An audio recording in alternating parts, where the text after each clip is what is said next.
저는 말씀을 드리기 전에 항상 재밌는 얘기 하나씩 하고 말씀을 좀 시작을 합니다. 오늘도 여지없이 재밌는 얘기 하나 하고 말씀을 좀 하려까 합니다.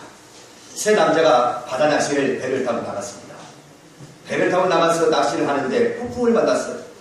그래서 결국은 배가 뒤집히는 바람에 헤엄을 쳐서 어느 무인도에 다가스럽게 도착을 좀 했습니다. 처음 며칠 동안은 사람이 없는 무인도에 도착했기 때문에 그런 대로 일단 지낼만 했습니다. 일주일이 지나가자 서서히 진부하기 시작합니다. 세 남자는 한 사람은 농장을 경영하는 사람이었고, 한 사람은 서울에 택시 운전을 하는 사람이었고, 한 사람은 낙천가로서 혼자 즐기기에 진수를 누리는 그런 사람이었습니다. 며칠간은 괜찮았지만 일주일이 지나면서부터 진부하기 시작했습니다. 어느 날 이 농장을 경영했던 이 사람이 바닷가를 거닐다가 옛날 오래된 등잔 하나를 발견합니다. 그래 등잔 하나를 깨끗이 씻었더니 그 속에서 뿅 하더니 요정이 나타났습니다. 요정이 나타나면서 이렇게 얘기합니다. 당신들이 나를 감옥에서 꺼내줬으니 소원 한 가지씩만 얘기하면 내가 들어주겠소. 그렇게 얘기했습니다. 첫 번째, 농장 주인 당신은 무슨 소원이 있어? 그랬더니 지루하는 사이에 잘됐다 싶었던지 저를 지금 일주일 동안 지금 여기 있다 보니까 농장이 어떻게 됐는지 몰라 궁금합니다. 그래 나를 농장으로 보내주시오. 그랬습니다. 그랬더니 그 말이 끝나기가 무섭게 쉥 하고 사라져버리고 말았습니다. 그 다음에 택시 운전수한테 물었습니다. 당신의 소원은 무엇이오? 예, 저를 서울에서 택시 운전을 하고 있는데 서울이 그립습니다. 그러니 서울로 보내주십시오. 그 말이 떨어지기가 무섭게 슝 하더니 사라지고 말았습니다. 이제 마지막 남은 사람, 이 사람은 낙천가로서 어디에 있든지 혼자 즐기는 데에 그렇게 어려워하는 사람은 아니었습니다. 그런대로 무인도에 있어도 지낼만 했습니다. 근데 두 사람이 다 없어지고 말았잖아요. 이제 댁만 남았는데 댁이 소원이 무엇이오? 댁 소원을 들어주시겠소? 그랬더니 이 마지막 남은 남자가 이렇게 얘기합니다. 예, 지금까지 잘 지내고 심심하지 않게 지냈는데 두 사람이 다 떠나고 나니까 심심해 죽겠습니다. 그 두 사람을 다시 불러주세요. 그랬답니다. 자, 오늘 활기차게 인사하고 한번 시작을 좀 하십시다. 우리 한번 다 같이 소리하면서 옆 사람과 이웃과 인사를 나누는데 알지요? 너도나도 파수꾼데요? 영혼 생명 구원하자. 자, 함께 인사합시다. 시작.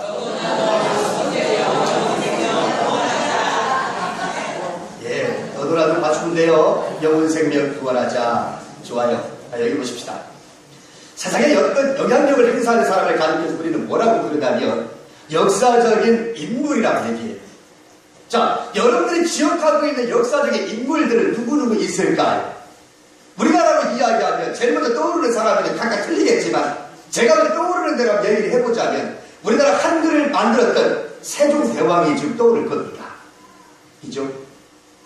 우리나라 역사상 최고의 영토를 확장했던 광개토 대왕, 역사적인 인물이죠.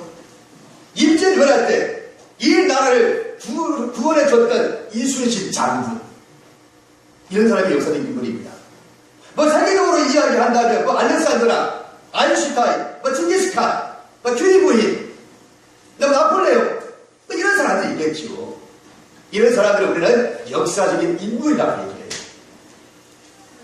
지금까지 열간 이후에 많은 사람들이 인류 사이에 업적을 남겼는데 그 모든 사람들은 우리는 존경하고 또 그 사람들을 우러러 뭐랄까요, 좀 높여주고 있습니다. 그런데 그렇게 그 역사적인 인물들을 높여주면서도 한편으로는 우리 자신을 바라보면서 뭐라고 생각하냐면 나는 평범한 사람, 나는 보통 사람. 아니 너도라도 역사적인 인물이라고 한다면 이 세상 보통 사람은 누가 할 거야? 평범한 사람은 누가 할 거야? 이렇게 생각할지도 모르겠어요. 나는 그저 더 바랄 것도 없고 이 상태로 그냥 이 모양 인물로 살아가도록 태어난 존재야. 그 사람들은 타고날 때부터 저기 운명이 유명한 사람으로 역사적 인물로 태어난 사람들이고 나는 그 사람들과 비교하면 나는 그런 사람은 못 돼. 정말 그럴까요? 역사적인 인물들은 역사적인 인물이 하루날 운명으로 태어났다고 보십니까? 저는 그렇게 보지 않습니다. 물론 여러분들 중에는 그렇다고 인정할 만한 구석들이 있을 거예요. 또 그렇다고 인정하고 싶을 겁니다. 왜냐하면 그래야 여러분의 마음이 편할 테니까. 그러나 여러분 아닙니다. 여러분들도 역사적인 인물입니다. 할렐루야. 여러분들도 역사적인 인물입니다. 왜냐하면 앞에서 우리가 살펴봤던 것처럼 하나님은 우리 이 인간을 너무나 존귀한 존재로 만드셨다고 제가 분명히 말씀드렸습니다. 생육하고 번성하여 땅에 충만하라. 땅을 다스려라. 정복하라. 하나님의 형상을 따라 우리를 지었다고 말씀했기 때문에 우리는 특별한 존재예요. 여러분 믿으시면 아멘 합시다. 그런데 예수님도 이렇게 말했습니다. 그러니까 할 수 있거든요. 무슨 말이냐? 믿는 자에게는 능치 못할 일이 없느니라. 여러분과 내가 똑같은 성적을 가진 사람인데 예수님이 하신 말씀이 할 수 있거든요. 무슨 말이냐? 믿는 자에게는 능치 못할 일이 없느니라. 우리는 보통 사람이 아닙니다. 평범하게 살아갈 존재가 아닙니다. 우리도 역사적인 인물로 하나님이 우리를 만들어 놓으셨습니다. 여러분 자신을 비하시거나 여러분 자신을 깎아내리지 마십시오. 위에 여러 가지 역사적 인물들도 따지고 보면 저와 여러분과 다를 바가 없었습니다. 그저 주어진 삶 속에서 열심히 최선을 다해서 살아갔습니다. 그렇게 살다가 보니까 어느 순간에 유명한 사람이 되었고 어느 순간에 세상의 역사에 이름을 남기는 사람이 되었던 거예요. 처음부터 내가 이렇게 하면 난 역사에 기름 남는 이름이 될 수 있을 거야. 그렇게 생각하고 살았던 사람들은 한 명도 없습니다. 주어진 삶 속에서 열심히 매일매일 최선을 다해서 살다가 보니까 나도 모르는 사이에 유명한 사람이 되었고 나도 모르는 사이에 어느 순간 이렇게 역사적인 인물로 세계사에 등재될 수가 있었다는 것이죠. 오늘 여기 계신 여러분 모두가 제가 가만히 보니까 인물을 알아봅니다. 할렐루야. 인물을 알아봅니다. 그래서 나는 여러분들을 바라보니까 여기 계신 여러분 모두는 다 인물님들이십니다. 할렐루야. 내가 인물이기 때문에 인물을 알아봐요. 그래서 여러분의 얼굴 한 번씩 바라보니까 여기 인물들이 얼마나 많은지입니다. 우리 학생들 중에는 이 다음에 뭐가 될지 누가 알아요? 하나님의 놀라운 계획 속에 여기 있는 우리 아이들이 앞으로 이 세상을 바꿀지 누가 합니까? 어떤 누구도 예단할 수가 없습니다. 중요한 것은 우리는 모두가 다 역사적인 인물로 이 땅에 하나님이 창조하셨다는 것을 믿을 수 있기를 바랍니다. 어쩌면 그럴 거예요. 오늘 앞에서 열거했던 인물들은 저마다 각각의 업적이 있지 않습니까? 근데 나에게는 무슨 업적이 있습니까? 내가 뭘 잘난 게 있다고, 내가 무슨 능력이 있다고, 나 같은 사람이 무슨 역사적인 인물이라고 목사님은 그렇게 아멘도 없는 이야기를 끄집어내십니까? 여러분 아닙니다. 여러분의 기분을 띄워주기 위해서 하는 말이 결코 아닙니다. 오늘 소개하는 말씀을 잘 보십시오. 오늘 소개하는 사람들의 이름을 걸려가면서 내가 소개하게 되면 내 말이 맞을 거다라고 하는 것에 여러분이 동의하실 것이라고 믿습니다. 우선 1절과 2절 말씀 한번 다시 한번 볼까요? 하나님의 뜻으로 말미암아 그리스도 예수 안에 있는 성령의 약속대로 그리스도 예수의 사도된 바울은 사랑하는 아들 디모데에게 편지하노니. 그렇죠. 또 5절 한번 가볼까요? 이는 내 속에 거짓이 없는 믿음이 있음을 생각합니다. 이 믿음은 먼저 내 외조모 로이스와 내 어머니 유디게 속에 있더니 내 속에도 있는 줄을 확신하노라. 그렇게 말했습니다. 여기에 등장하는 사람들 중에 특별히 사도 바울 빼고는 우리가 흔히 생각하는 세계를 바꾼 역사적인 업적들을 가지고 있는 사람이 한 명도 없습니다. 그렇지. 여기 등장하는 외조모 로이스, 디모데의 외할머니, 그 다음에 디모데의 어머니 유니게, 그 다음에 나오는 디모데를 조금 이따가 다시 한번 얘기하겠습니다만, 이 사람들이 무슨 우리가 생각하는 역사적인 업적이 있습니까? 없어요. 역사적인 업적이 없음에도 불구하고 이들이 오늘 성경이라고 하는 하나님의 역사책에 당당하게 이름이 올라가 있다고 하는 것입니다. 할렐루야. 그런데 이 사람들이 자신들의 이름이 역사책 하나님의 말씀인 성경에 기록될 것이라고 생각이나 하겠습니까? 여기 외조모 루이스랑 어머니 유미게가 이 다음에 내 이름이 하나님의 성경에 기록될 것이라고 감히 생각을 하겠다 이 말이에요. 그들은 그저 평범하게 살았던 것 뿐입니다. 우리가 생각하는 평범하게 살았던 것 뿐이에요. 그런데 오늘 하나님의 성경책에 이름이 거론되고 있습니다. 그렇다면 여러분 도대체 무엇이 이 사람들이 도대체 어떻게 살았기에 당당히 하나님의 역사책에 성경에 기록될 수 있었을까요? 어떻게 역사적인 인물이 될 수가 있었을까? 그 중요한 세 가지를 오늘 살펴보려고 합니다. 오늘 첫 번째로 살펴볼 것은 이들이 예수님을 영접했다라고 하는 겁니다. 따라해볼까요? 예수님을 영접했다는 것. 바울의 선교 사역에서 가장 중요한 인물을 손꼽으라고 한다면 그 한 명이 바로 디모데일 것입니다. 이 디모데는 두말할 것도 없이 사도 바울의 역사 속에서 빼놓을 수 없는 인물입니다.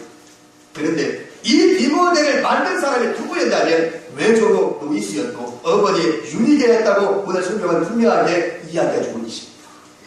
그래서 사실 이 할머니 루이스하고 어머니 유니게는 유대인이었습니다. 유대인들은 전통적으로 무엇을 믿고 살아왔느냐면 유대교를 믿고 살았습니다. 예수님을 믿는 사람이 아니었습니다. 유대교를 믿는 사람들이었습니다. 그런데 어떻게 된 것인지 이 사람들이 예수님을 영접했다는 거예요. 어떻게 해서 유대교를 믿었던 이 사람들이 무슨 계기로 어떤 상황에서 예수님을 영접했는지에 대하여 성경은 기록하지 않습니다. 그렇기 때문에 모르겠습니다. 솔직히 저도 모르겠습니다. 다만 어떤 경우인지는 모르지만 그래도 이 사람들은 유대교를 버리고 예수님을 믿었다고 합니다. 예수님을 영접했다는 거예요. 여러분, 예수님을 영접한 것이 무엇 그리 대단한 일이냐? 아니 뭐 나도 예수 믿는데 뭐 여기 계신 여러분 뭔가 그렇게 얘기하지 않겠습니까? 아니 뭐 나도 예수 믿는데 나도 예수 믿는 게 뭘 그렇게 대단한 것이라. 여러분 그렇습니까? 그러나 여러분 대단한 것입니다. 예수님이 영접했다는 이것이 전체를 진짜로 얼마나 대단한 것인지 모릅니다. 여러분 잘 생각해 보십시오. 이 지구상에 수없이 많은 사람들 중에 하필이면 내가 오늘 예수를 믿고 있다 생각하는 생각할수록 신기하지 않습니까? 신기하지 않습니까? 여러분 주변에 보십시오. 우리가 시내만 나가거나 사람들 만나게 되면 우리 주변에 전도하는 사람들이 얼마나 많은지 모릅니다. 교회마다 말이죠. 여러분들도 그동안 나가서 이 지역 주민들에게 전도해 봤을 겁니다. 교회 나가자 예수 믿자. 그럴 때마다 전할 때마다 그래요? 아이고 알았어 나도 예수 믿을게. 그런 사람 혹시 있었던가요? 아이고 조금만 기다려. 이 다음에 갈게. 뭐 시간 나면 갈게. 지금은 뭐 누가 시어머니가 반대해서 못 가. 우리 집안에 종류가 두 개가 있으면 안 될 것 같아서 지금은 못 가고 나중에 갈게. 너도 나도 그럽니다. 맞습니까? 여러분 전도할 때 누구나 다 전도 받는 즉시 교회 나오겠다는 사람이 있었어요? 없어요. 여러분뿐만 아니라 지금 얼마나 많은 사람들이 예수 믿으라고 그렇게 전도하는지 모릅니다. 그런데 그 사람들이 전부 다 교회 믿겠다고 예수 나오겠다고 나오는 사람이 있습니까? 없습니다. 그런데 보세요. 그런데 오늘 여기 계신 여러분 모두는 다 내가 예수님을 영접하고 내가 예수 믿겠다고 좀 여기에 앉아 있는 겁니다. 신기하지 않습니까? 그래서 예수님을 영접한다는 이 사건은요 정말 놀라운 일이 아닐 수가 없습니다. 오늘 유니게와 이 로이스 참으로 예수님을 영접했기 때문에 유명한 사람이 되었고 하나님의 성경책에 등기될 수가 있었습니다. 여러분이 예수님을 영접했다면 이제는 역사적인 인물이 되는 첫 단추를 이미 뗀 겁니다. 이미 첫 단추를 넘어선 겁니다. 혹여 아직도 예수님을 영접하지 못한 채 세상을 좋아서 세상을 쫓아가는 사람이 있다면 역사적인 인물로 태어난 존재를 찾으시고 오늘 예수님 영접하도록 말미암아 역사적인 인물들이 될 수 있기를 축원합니다. 그 다음에 두 번째는요 이 사람들이 중요한 일이 뭐였냐면 외할머니와 그 유니게 믿음의 유산을 전해 주었다는 것. 나라 해봅시다. 믿음의 유산을 전해 주었다. 믿음의 유산. 여러분 외할머니 로이스 당신의 믿음을 누구한테 전해줬냐면 딸인 유니게에게 넘겨줬습니다. 어머니 유니게는 당신이 믿었던 그 믿음을 누구에게요? 아들 디모데에게 넘겨줬습니다. 다른 재산을 넘겨준 것이 아니라 이 부모들은 믿음의 유산을 후손들에게 넘겨주었다는 얘기예요. 여러분 이거 보통 일이 아닙니다. 여러분. 보통 우리가 유산상속하면 맨 먼저 떠오르는 것이 뭐예요? 유산상속하면 믿음이 떠올라요? 재산이 떠올라요? 재산상속이죠? 재산상속, 유산상속하면 재산상속이 먼저 떠오를 겁니다. 세상 많은 사람들이 이 재산 문제 때문에 부모도 없고 자식도 없고 형제도 없습니다. 오늘 우리나라의 그 재벌들 중에 가끔 매스컴을 통해서 살펴볼 때에 그 재산 문제 때문에 집안이 풍지박산나고 칼부림까지 벌어지는 일들이 얼마나 많은지 모릅니다. 다시 한번 영상을 좀 잠깐 볼까요? 지금 영상을 보는 건 1분밖에 안 되지만 그 93만원 때문에 칼부림까지 벌어졌던 일입니다. 잘 보시겠습니다. 어머니 유산 때문에 집안에서 칼부림을 벌이는 사건이 있었습니다. 그런데 어머니가 남긴 유산은 채 100만 원이 되지 않았다고 합니다. 선한빛 기자가 보도합니다. 지난달 26일 밤 함께 살던 정 씨 형제는 술을 마시고 다퉜습니다. 2달 전 돌아가신 어머니가 남긴 재산을 놓고 싸운 겁니다. 형은 유산의 절반 이상을 가져야 한다며 동생의 인감과 신분증을 요구했고 동생은 그럴 수 없다고 맞섰습니다. 화가 난 정 씨는 부엌에 있던 흉기를 들고 와 동생을 위협했고 결국 동생은 경찰에 신고했습니다. 알고 보니 어머니의 유산은 고작 93만 원이 든 통장 하나였습니다. 일용직 노동으로 생계를 이어가던 두 형제에겐 적지 않은 돈이었습니다. 그 유산 상속 자체를 안 밟았기 때문에 그 통장에 누군가 돈을 찾기 위해서는 그 자녀들 모두의 인감과 인감 조정이 필요했던 거예요. 경찰은 형인 43살 정 씨를 협박 혐의로 불구속 입건했습니다. MBN 뉴스 선한빛입니다. 고작 93만 원 때문에 형제간의 칼부림까지 벌어진 세상. 뭐 때문에요? 재산 때문에. 그러니까 재산 남겨줄 생각하지 마십시오. 나는 우리 아버지 돌아가시고 난 다음에 우리 집안에 재산 남기지 않은 것이 얼마나 감사한지 몰라요. 만약에 우리 집안에도 재산이 많았으면 우리 형제들 간에 우리도 다 끌어주고 말았을 겁니다. 근데 우리는 원래부터 가진 것이 없다 보니까 그럴 필요가 없었지만 가진 것이 없었어. 그래서 남겨줄 것도 없었어. 저한테 남겨준 거는 저 빌라 하나밖에 없습니다. 23평짜리. 23평으로 작은 거죠. 그래서 집도 지금 수리해야 되는데 수리를 다 못하고 있어요. 연립주택이다 보니까. 비만 세고 맨날 불만 세고 막 그렇습니다. 사람 살고 싶은 때입니다. 맨날 곰팡이 내들 막 팡팡이 납니다. 여러분 남겨줄 것이 뭘 있겠냐 이만. 여러분들 정말로 남겨줄 것은 믿음의 유산을 남길 수 있기를 바랍니다. 그런데요 이것이 결국 쉽지가 않아요. 여러분 잘 생각해 보십시오. 여러분 생각에 그럴 겁니다. 부모가 믿음이 좋으면 그 자식들도 믿음이 좋을 거라. 그렇죠? 근데 여러분요 그렇지가 않아요. 여러분 성경에도 그런 예를 많이 들 수는 없고 두 사람만 예를 들 건데요. 다윗이라고 볼까요? 다윗이 여러분 얼마나 믿음이 좋은 사람이에요.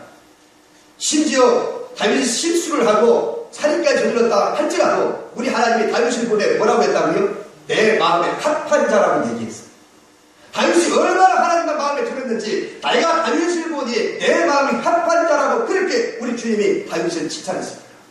그런데 다윗이 믿음이 굉장히 좋은 사람이었는데 그의 아들은 어땠을까요? 압살롬은요 그의 형 암논을 죽였고요. 그리고 아버지를 임금의 자리에서 빼앗고 아버지를 죽이겠다고 쫓아다녔던 사람이 누구예요? 다윗의 아들 압살롬입니다. 여러분 엘리 제사장이 볼까요? 엘리 제사장은 비록 정말 하나님 앞에 크게 축복받은 사람이 아니었다 할지라도 그러나 어린 사무엘을 이스라엘 역사상 가장 위대한 선지자로 만들었던 사람이 누구냐면 엘리 제사장이었습니다. 어린 사무엘을 손녀에서 또 키워가지고 말입니다. 그런데 정작 자기의 두 아들 홈니와 비느하스는요 폐륜적인 아들이었습니다. 그래서 결국 이 엘리 제사장은 자기 자식들을 잘못 키운 죄로 마지막 만료가 비참하게 생을 마감합니다. 여러분 엄마 아버지가 믿음이 좋아서 아들도 자신들도 믿음 좋을 거라고요? 참만 내 자신 내 마음대로 된답니까? 내 자신 내 마음대로 되는가요? 참만의 말씀. 제가 알고 있는 장로님도요 정말 믿음이 너무 좋으신 분이 계십니다. 누가 봐도 그 사람의 이름을 거명하면서 칭찬을 아끼지 않는 분이 계십니다. 근데요 그분 만나면요 자식들이 예수 안 믿는 것 때문에 얼마나 마음 아파하는지 몰라요. 그렇게 믿음 좋으신 장로님인데 말입니다. 많은 사람들이 귀가 되는 장로님인데도 말입니다. 그 자식들이 예수 안 믿으니까 얼마나 마음 아파하는지 몰라요. 그러므로 여러분 이 시간에 우리가 기도할 것이 뭔지 압니까? 하나님 앞에 여러분 기도하십시오. 하나님 나도 정말로 참된 믿음을 갖게 해주실 뿐만 아니라 내 자식들도 내 후손들도 예수 잘 믿게 해주시옵소서. 내가 정말 믿음의 유산을 남길 수 있는 귀한 가정으로 축복하여 주시옵소서 라고 기도할 수 있기를 축원합니다. 이것이 진정한 축복인 줄을 믿으시기 바랍니다. 다른 재산 남기려고 하지 마십시오. 참으로 믿음의 유산을 남길 생각하시고 여러분의 믿음을 열심히 신앙생활을 할 수 있기를 바랍니다. 디모데의 가정은 외할머니에게서 어머니에게서 아들 디모데에게 그렇게 믿음의 유산이 차근차근 이어져 왔습니다. 그러기에 그들은 하나님의 생명체계, 저 하늘나라 생명체계 기록될 수가 있었습니다. 그래서 평범한 사람인 줄 알았더니 아주 유명하고 역사적인 인물이 될 수 있었습니다. 이제 마지막으로 살펴볼 것은 하나님의 사역에 동참했기 때문입니다. 하나님의 사역에 동참했기 때문이다. 해봅시다. 시작. 하나님의 사역에 동참했다.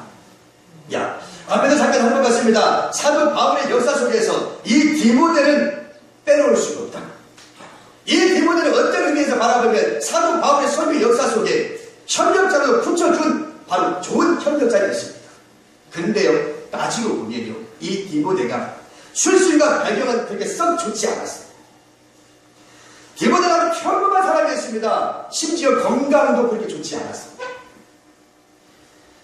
디모데전서 5장 23절 말씀을 보면 바울이 디모데에게 쓴 편지에서 이제부터는 물만 마시지 말고 내 비유가 자주 나는 병을 인하여 포도주를 조금씩 쓰라라고 하는 말씀이 나옵니다.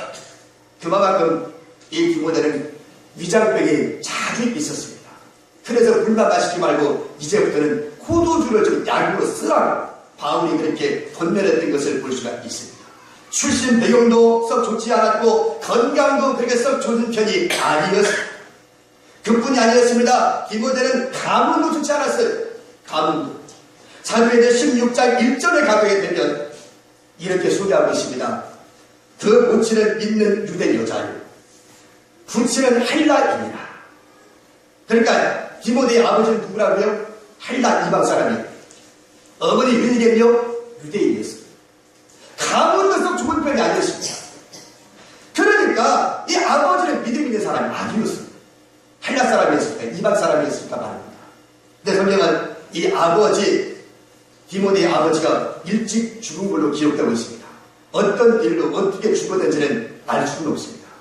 근데 어쨌든 이 집안에 일찍부터 아버지를 여의고 할머니나 이 어머니에게서 이 디모데는 신앙의 전수를 받습니다. 앞에서 이야기했던 것처럼 믿음의 유산을 넘겨받아서 말이죠. 이렇게 디모데의 일생을 살펴보면 별 뚜렷한 것이 없었어요. 우리가 생각하는 보통하고 평범한 사람이었음에도 불구하고 그는 어릴 때부터 믿음의 유산을 잘 받아먹어서 유대 교육과 철저한 성경 공부로 그는 자신의 단련을 했습니다. 그리고 그의 인생에 있어서 제일 중요한 것은 뭐였냐면 바로 바울을 만났다는 거예요. 사도 바울을 만났다는 겁니다. 바울은 이방인의 사도로 부름을 받아서 선교 사역을 감당하고 있었습니다. 1차, 2차, 3차까지 선교여행을 하게 되는데 2차 선교 여행의 소아시아의 루스드라에서 바울은 디모데를 만납니다. 디모데가 그때 바울을 만났을 때 나이는 겨우 21살이었습니다.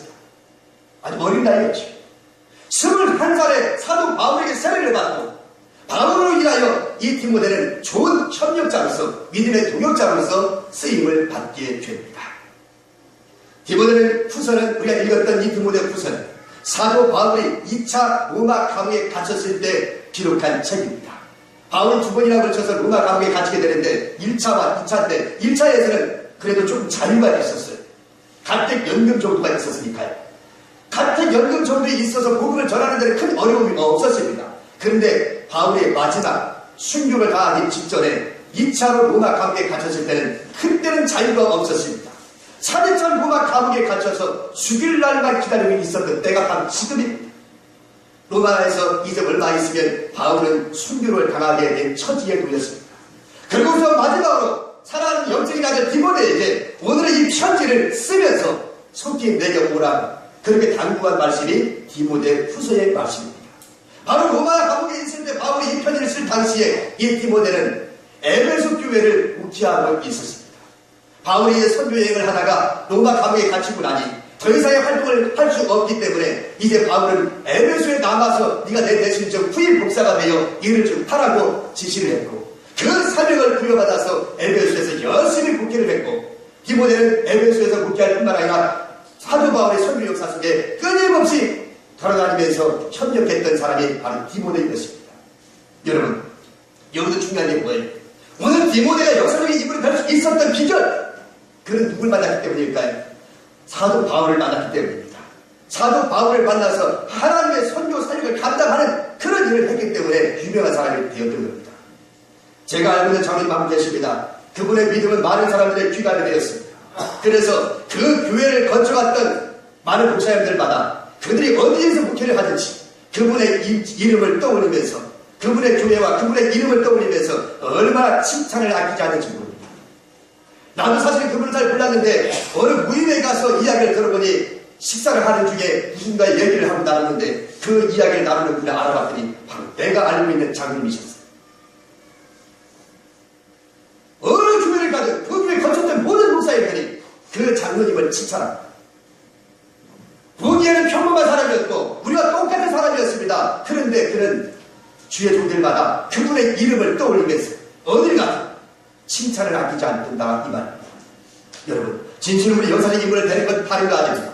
오늘 주의 종의 눈에 띄는 것 이것이 얼마나 중요한지 몰라요. 여러분의 담임 목사와 가까이 지내는 것도 역사적 인물이 되는 비결 중에 하나예요. 여기 있는 목사도 어느 곳에 가는 곳마다 때로는 허신 예배도 가고 때로는 다른 데 집회도 갈 때 있습니다. 그럴 때마다 우리 교회 아무개 권사, 아무개 장로, 아무개 집사님 이름을 떠올리면서 내가 자랑할 수가 있다면 여러분 이것이 복인 줄로 믿습니다. 이게 복이에요. 오늘 이 시대에 사도 바울이 목회하는 그 시대에 디모데만 있었습니까? 외종은 로이스가 있었습니까? 유니게가 있었습니까? 그 당시 많은 교인들이 있었습니다. 그런데 바울의 눈에 띄는 사람은 바로 이런 사람들이었습니다. 그렇기 때문에 그들은 역사적인 인물이 되었습니다. 그럼에도 불구하고 성경에 이름이 등재되는 수 있었습니다. 여러분 이런 것을 가만히 바라보면 한편으로 두려운 생각이 들어요. 왜요? 정말 지금까지 이야기했던 것처럼 이 사람들은 평범한 사람이었습니다. 우리가 생각하는 업적이 있었던 사람이 아니었습니다. 그저 매일매일 부어진 삶 속에서 최선을 다해서 살았던 것 뿐이었습니다. 그런데 이들의 평범한 매일매일의 삶이 뭐가 됐다고요? 훗날 역사에 이름이 들어갑니다. 역사적인 인물이 됩니다. 1908년 프랑스의 한 은행가이자 사업가였던 알버트 칸이라고 하는 사람이 있었습니다. 이 알버트 칸이라고 하는 사람은 사진 찍는 것을 취미로 하는 사람이었습니다. 늘 카메라를 갖고 다니면서 세상에 있는 아름다운 광경을 찍고 그리고 사진을 찍은 다음에 그 사진을 수집하는 그런 취미를 가지고 있었어요. 은행가입니다. 은행 사업가입니다. 취미생활을 사진 찍는 취미생활을 가지고 있었는데 어느 날 아주 엉뚱한 생각을 갖습니다. 내가 이 세상에 많은 광경들이 있는데 내가 혼자 다 찍을 수 없으니 이 세상의 아름다운 모습들을 어떻게 하면 다 찍을 수 있을까? 그래서 그는 20명의 사진사들을 돈을 주고 채용을 합니다. 자기 직원으로 20명의 사진사를 직원으로 채용을 한 다음에 이 사람들에게 세계 각지로 흩어져서 당신들이 세상에 있는 모습들을 카메라로 필름에 담아보시오 라고 지시합니다. 그래서 이 20명의 사진사들은 이 사람의 돈을 받으면서 전 세계를 다니면서 20년 동안 세계 각지의 모든 역사적인 사건들을 하나씩 카메라로 찍습니다. 그렇게 해서 20년 넘게 100여 시간 분량의 영상과 칼라 사진 7만 2천 장이라고 하는 방대한 양의 세계 각지의 순간들을 찍게 됩니다. 필름 속에 담겨졌던 이 사진들은 훗날 100년이 넘는 오늘 이 시대에 훌륭한 역사 교과서로서 작용하게 됩니다. 그래서 부부작이라고 하는 다큐멘터리로 만들었어요. 부부작, 대작입니다. 알버트 칸 취미생활로 시작했던 이것이 훗날 역사의 교과서로 오늘날 100년이 넘은 이 시대에 수없이 많은 사람들에게 감동적인 역사의 현장으로 지금 교과서로 작용하고 있다는 점은 정말 우리에게 얼마나 시사하는 것이 많은지 모릅니다. 취미 하나가 내가 평소에 드리는 취미 하나가 역사의 교과서가 될 수 있다. 이 사람이 지금 사진 찍으면서 이것이 훗날 역사적이 될 거라고 생각을 하겠습니까? 자신의 삶을 충실히 살아가는 것 뿐이었습니다. 이쯤에도 제가 기억나는 시합편이 있습니다. 명시에 꼽히는 서산대사의 시입니다. 문을 밟으며 들길을 갈 때 모름지기 함부로 걷지 마라. 오늘 내가 남긴 발자국이 뒤에 오는 이에게는 이정표가 되리라. 비록 스님이 우리나라 아주 고승이 한 시지만 우리가 얼마나 읽으면서 큰 감동을 주는 시인지 모릅니다. 학교 선생님이 어떤 학생에게 시험 성적이 좋지 않아서 학교에 너 아버지 좀 모시고 오니라 그렇게 얘기했습니다. 그래서 이 아이가 아버지 학교 선생님이 아버지 모시고 오래. 야 너 뭐 또 잘못했냐? 아니 그건 몰라. 그냥 아버지 모시고 오래. 그럼 어떻게 합니까? 알았다. 가자. 그래서 이 아이와 함께 학교에 가서 담임 선생님과 만나서 이야기를 좀 합니다. 담임 선생님은 이 아이가 학교 성적이 너무 좋지 않아서 아버지를 불러서 어떻게든 이 아이에게 도전과 자극을 주기 위해서 불렀던 거예요. 근데 이야기를 나누는 중에 이 담임 선생님은 역사 과목을 가르치는 선생님이셨습니다. 그래서 이 이야기를 나누다가 이 아버지가 담임 선생님에게 묻습니다. 선생님, 우리 아이가 다른 과목은 잘 못 맞아도 담임 선생님이 역사 과목 선생님인데 역사 과목은 잘 나오겠지요? 그렇게 물었어요. 그랬더니 담임 선생님이 묻습니다. 아버님, 대단히 죄송한 말씀이지만 아버님 학교 다니실 때 역사 과목 점수 잘 나오셨나요? 이렇게 물었습니다. 그랬더니 아버지가 머리를 긁적거리면서 아니요, 저도 학교 다닐 때 역사 점수가 그렇게 많이 나오지 않았습니다. 그랬습니다. 그랬더니 담임 선생님이 하는 말 각 걸작입니다. 그래요 아버님, 역사는 반복되는 겁니다. 그랬답니다. 오늘 여러분, 저와 여러분의 삶이 훗날 역사가 될 수 있다는 것 참 놀랍지 않습니까? 오늘 여러분이 살아가는 삶이 훗날 역사가 될 수 있다는 걸 누가 할 수 있다 이 말. 오늘 등장하고 있는 이 가정, 로이스와 이 유닉의 비모델, 일상생활을 똑같은 우리와 똑같은 사람이었습니다. 그런데 그들이 예수님을 영접했고 믿음의 유산을 남겼고 하나님의 선교 사역에 동참했기 때문에 하나님의 생명책인 성경에 기록될 수가 있었다고 합니다. 오늘 저와 여러분도 소중한 존재로 하나님 만드셨습니다. 역사적인 인물로 만들었습니다. 여기 계신 여러분 모두가 다 하찮은 존재로 지어진 분이 한 분도 없습니다. 여러분 하나님 보시기에 가장 존귀한 존재로, 가장 완벽한 존재로, 역사적인 인물로 지으셨음을 믿을 수 있기를 축원합니다. 그러므로 이 훗날에 여러분의 이름이 하나하나 다 후회세의 사람들에게 이름이 불려질 수 있기를 이 말씀으로 축원합니다. 우리 한번 동서로 기도하겠습니다.